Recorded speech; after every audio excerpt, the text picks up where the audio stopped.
माता लक्ष्मी और उनकी बड़ी बहन कुलक्ष्मी की कहानी। एक दिन लक्ष्मी जी की बड़ी बहन ज्येष्ठा ने उनसे कहा, बहुत दिनों से एक बात मेरे मस्तिष्क में कौंध रही है। सोचती हूँ कि तुमसे पूछूं या नहीं। ऐसी क्या बात है बहन? मन में जो कुछ भी हो निसंकोच पूछो। वैसे भी कोई बात मन में न रखकर उसका समाधान कर लेना ही बुद्धिमानी है। लक्ष्मी जी ने मुस्कुरा कर कहा, मैं अक्सर यही सोचती रहती हूँ कि सुंदरता में हम दोनों बराबर हैं, फिर भी लोग तुम्हारा आदर करते हैं और मैं जहाँ भी जाती हूँ वहाँ उदासी छा जाती है। मुझे लोगों से की घृणा और क्रोध का शिकार होना पड़ता है, जबकि हम दोनों सगी बहनें हैं। ऐसा क्यों? लक्ष्मी जी ने हंसकर कहा, सगी बहन या समान सुंदरता होने से ही आदर नहीं मिलता। उसके लिए हमें अपने को कुछ और करना चाहिए। लोग मेरा आदर इसलिए करते हैं क्योंकि मैं उनके घर पहुंचते ही सुख के साधन जुटा देती हूँ। संपत्ति और वैभव से आनंदित होकर लोग मेरा उपकार मानते हैं, तभी मेरी पूजा करते हैं। उधर तुम्हारा यह हाल है कि जिनके यहाँ भी तुम जाती हो उसको गरीबी, रोग और आपदा सहनी पड़ती है। इसी वजह से लोग तुमसे घृणा करते हैं, कोई आदर नहीं करता। आदर पाना है तो दूसरों को सुख पहुंचाओ। ज्येष्ठा को लक्ष्मी जी की बात चुभ गई। उन्हें लगा कि लक्ष्मी को अपनी महिमा का अभिमान हो गया है। उन्होंने तड़प कर कहा, लक्ष्मी, तुम मुझसे हर बात में छोटी हो, अवस्था में भी और प्रभाव में भी। मुझे उपदेश देने का भी विचार न करो।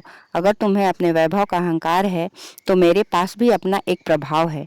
मैं जब अपनी पर आ जाऊं तो तुम्हारे करोड़पति भक्त को भी पल भर में भिखारी बना दूं।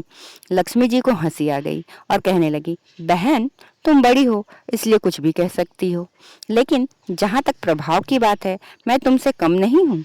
जिसको तुम भिखारी बनाओगी मैं उसे दूसरे दिन रंक से फिर राजा बना दूंगी। मेरी महिमा का अभी तुम्हें पता ही कहाँ है, और तुम्हें भी मेरी महिमा का पता ही नहीं है। जिसकी तुम सहायता करोगी उसे मैं दाने दाने के लिए भी मोहताज कर दूंगी। देखो बहन, दाने दाने के लिए तो तुम उसे मोहताज कर सकती हो जिससे मैं रूठ जाऊं। जिसके सिर पर मेरा वरदान ना हो उसका तुम कुछ भी बिगाड़ सकती हो, परंतु जिस पर मेरी कृपा दृष्टि है उसका कोई भी बाल तक बांका नहीं कर सकता। अगर तुम अपना प्रभाव दिखाने को इतनी ही उतावली हो रही हो तो कल अपना प्रभाव दिखाकर देख लेना। ठीक है, बोलो कहाँ चलें? दूर क्यों जाएं? पास ही अनुराधापुर है, उसमें एक ब्राह्मण रहता है, दीनानाथ। वह रोज मंदिर में पूजा करने जाता है और मेरा पक्का भक्त है। उसी पर हमें अपनी अपनी महिमा दिखानी है। ज्येष्ठा को ताव आ गया। उन्होंने हाथ झटक कर कहा, ठीक है, देख लेना, कल तुम्हारा सिर ही झुक जाएगा। कहकर वह एक ओर चली गई। लक्ष्मी जी वहीं खड़ी बहन के क्रोध और अहंकार पर मुस्कुराती रहीं। दूसरे दिन दोनों बहनें अनुराधापुर के विष्णु मंदिर में पहुंची। उन्होंने वेश बदल रखा था। साधारण स्त्रियों की तरह वे दोनों मंदिर के द्वार पर बैठ गईं। लोगों ने देखा अवश्य, किंतु किसी ने उनकी ओर ध्यान नहीं दिया। ध्यान देने वाली कोई खास बात थी भी नहीं। वह मंदिर था, वहां हर रोज दीन दुखी आते जाते रहते थे। वहां आने वाले सभी किसी न किसी परेशानी में घिरे रहते थे। फिर भला उन्हें किसी दूसरे की परेशानी से क्या सरोकार हो सकता था? थोड़ी देर बाद वहां दीनू पंडित आया। दोनों बहनों की नजरें उस पर जम गईं। पूजा करके जब वह लौटने लगा तो ज्येष्ठा ने कहा, लक्ष्मी, वह तुम्हारा भक्त आ रहा है, बन पड़े तो कोई सहायता करो। हाँ, करती हूँ, कहकर लक्ष्मी जी ने एक पोला बांस दीनू के रास्ते में रख दिया जिसमें मोहरें भरी हुई थीं। ज्येष्ठा ने बांस को छूकर कहा, अब तुम मेरा प्रभाव भी देख लेना। पूजा करके लौट रहे दीनू ने रास्ते में पड़ा हुआ वह बांस का टुकड़ा उठा लिया। उसका विचार था कि वह किसी काम आ जाएगा। घर में 100 जरूरतें होती हैं। अभी वह पंडित कुछ ही आगे बढ़ा था कि उसे एक लड़का मिला। लड़के ने पहले पंडित जी से राम राम की, फिर बड़ी ही नम्रता से बोला, पंडित जी, मुझे अपनी चारपाई के लिए बिल्कुल ऐसा ही बांस चाहिए। दादाजी ने यह कहकर भेजा है कि जाओ बाजार से ले आओ। ऐसा बांस पंडित जी कहाँ मिलेगा? दीनू ने कहा, मैंने मोल नहीं लिया, रास्ते में पड़ा था सो उठा लाया। लो, तुम्हें जरूरत है तो तुम ही रख लो, वैसे बाजार में 1 रुपये से कम का नहीं है। लड़के ने चवन्नी देते हुए कहा। मगर मेरे पास तो यह चवन्नी ही है पंडित जी। अभी तो आप इसे ही रखिए, बाकी 12 आने शाम को दे जाऊंगा। पंडित जी खुश थे कि बिना किसी हील हुज्जत के रुपया कमा लिया। दीनू पंडित ने 54 बांस लड़के को दे दिया और वह चवन्नी अपनी डोलची में रख ली। मंदिर के पास खड़ी दोनों देवियां यह सारी लीला देख रही थीं। ज्येष्ठा ने कहा, लक्ष्मी, देखा तुमने, तुम्हारी इतनी सारी मोहरें मात्र एक चवन्नी में बिक गई। और अभी क्या, यह चवन्नी भी तुम्हारे भक्त के पास नहीं रुकेगी। चलो उसके पीछे चलते हैं और देखते हैं कि क्या होता है। दोनों बहनें दीनू के पीछे पीछे चलने लगीं। एक तालाब के पास दीनू ने डोलची रख दी और कमल के फूल तोड़ने लगा। उसी बीच एक चरवाहे का लड़का आया और डोलची में रखी हुई चवन्नी लेकर भाग गया। दीनू को पता ही नहीं चला। फूल तोड़कर वह अपने घर चलने लगा। इतने में वही लड़का आता हुआ दिखाई दिया जिसने चवन्नी देकर उससे बांस ले लिया था। करीब आकर वह बोला, पंडित जी, यह बांस तो बहुत वजनी है। दादाजी ने कहा है कि कोई हल्का बांस चाहिए, इसकी चारपाई ठीक न होगी। यह लीजिए, आप अपना बांस वापस ले लीजिए। कहकर उसने बांस पंडित जी को हवाले कर दिया। दीनू ने बांस ले लिया, लेकिन चवन्नी तो डोलची में थी ही नहीं। तब उसने कहा, बेटा, चवन्नी तो कहीं गिर गई। तुम मेरे साथ घर चलो, वहाँ दूसरी दे दूंगा। इस समय मेरे पास एक भी पैसा नहीं है। तब आप जाइए, मैं शाम को आकर घर से ले लूंगा। यह कहकर लड़का अपनी राह लौट गया। बांस फिर से पंडित जी के ही पास आ गया और लक्ष्मी जी हौले से मुस्कुराईं। उनको इस प्रकार मुस्कुराते देखकर ज्येष्ठा मन ही मन जल उठी। वह बोली, अभी तो खेल शुरू ही हुआ है, देखती चलो कि मैं इसे कैसे तिगनी का नाच नचाती हूँ। दीनू बेचारा इन सब बातों से बेखबर अपनी ही धुन में आगे बढ़ चला जा रहा था। उसे क्या पता था कि वह शतरंज का मोहरा बना हुआ है। वह तो धूप छांव की भांति दोनों बहनों का प्रभाव सहता चुपचाप चला जा रहा था। आगे चलकर गांव का एक अहीर मिला। उसने दीनू को चवन्नी वापस करते हुए बताया, पंडित जी, मेरा लड़का आपकी डोलची से यह चवन्नी उठा लाया था। वह बड़ा ही शैतान है। मैं आपकी वही चवन्नी लौटाने आया हूँ। हो सके तो उस शैतान को माफ कर दीजिएगा।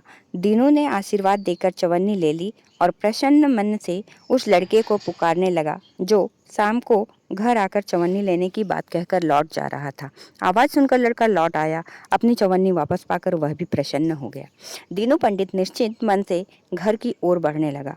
उसके एक हाथ में पूजा की डोलची थी और दूसरे में वही 5 हाथ का लंबा बांस। राह चलते दीनू पंडित सोच रहा था, बांस तो काफी वजनी है तो मजबूत भी होगा क्योंकि ठोस है।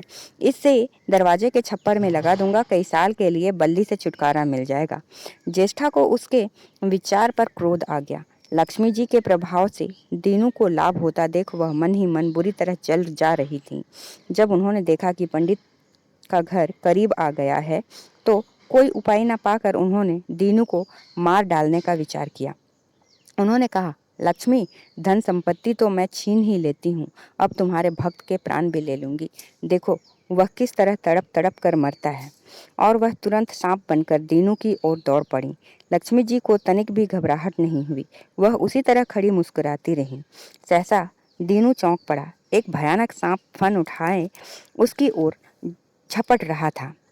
प्राण तो सभी को प्रिय होते हैं, उपाय रहते कोई अपने को संकट में नहीं पड़ने देता। दीनू ने पगडंडी वाला रास्ता छोड़ दिया और एक ओर को भागने लगा, लेकिन सांप बनी ज्येष्ठा उसे भला कहाँ छोड़ने वाली थी। वह तो उस गरीब के प्राणों की प्यासी हो चुकी थी। वह भी दीनू के आगे पीछे दाएं बाएं बराबर दौड़ती जा रही थी। दीनू घबरा गया। उसने हाथ जोड़कर कहा, नाग देवता, मैंने तुम्हारा कुछ नहीं बिगाड़ा, शांति से अपनी राह लौट जाओ। आखिर क्यों मुझ गरीब के पीछे पड़े हो? व्यर्थ में किसी ब्राह्मण को सताना अच्छी बात नहीं है। लेकिन वह नाग तो ज्येष्ठा का रूप था जो दीनू को किसी भी तरह डसना चाहता था। प्रार्थना पर कुछ भी ध्यान न देकर वह सांप एक बारगी फुफकारता हुआ झटपट पड़ा। जब दीनू ने देख लिया कि बिना संघर्ष किए अब जान नहीं बचेगी तो उसने प्राण रक्षा के लिए भरपूर जोर लगाकर वही बांस सांप के ऊपर दे मारा। धरती से टकराते ही बांस के 2 टुकड़े हो गए और उसके भीतर भरी हुई मोहरें खनखना कर बिखर गईं, जैसे लक्ष्मी हंस रही हूँ। दीनू के मुंह से हैरतपूर्ण चीख सी निकली। अरे! थोड़ी देर के लिए वह ठगा सा खड़ा आंखें फाड़े उन मोहरों की ओर देखता रहा। एक पल के लिए तो वह सांप को भूल ही गया, परंतु फिर जैसे ही झटका सा लगा, सांप का ध्यान आते ही उसने उसकी ओर गर्दन घुमाई तो देखा कि बांस से चोट से सांप की कमर टूट गई है और वह लहूलुहान अवस्था में झाड़ी की ओर भागा जा रहा है। दूसरे क्षण वह मोहरे पर लौट गया और कहने लगा, तेरी जय हो लक्ष्मी माता, जीवन भर का दरिद्र आज दूर हो गया। तेरी महिमा कौन जान सकता है। चल, अब घर में बैठकर तुम्हारी पूजा आरती करूंगा।